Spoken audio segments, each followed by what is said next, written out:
воспитать не только... Российский политолог Александр Дугин, который считается праворадикальным философом и идеологом русского мира, а также духовным наставником Путина, в своем телеграм-канале отметил, что таджикским мигрантам следует учить русский язык и принимать православие.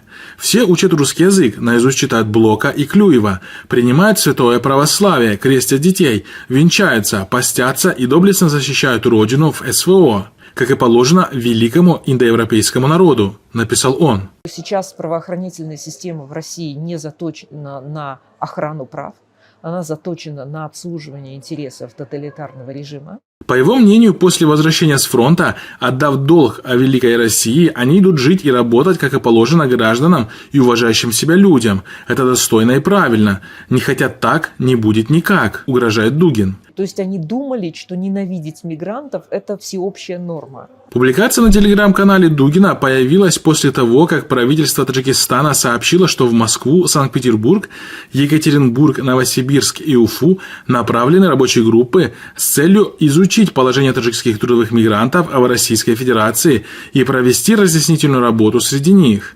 Такое решение было принято правительством Таджикистана под давлением множественных жалоб и обращений таджикских трудовых мигрантов, пострадавших от действий российских силовиков в ходе регулярно проводимых рейдов с середины мая, в ходе которых мигранты подвергались жестоким побоям и унижениям со стороны силовиков. Рейды проводились по всем местам нахождения мигрантов: адреса проживания, мечети, кафе и столовые, места работы, станции метро и так далее. Руками трогать не надо оружие.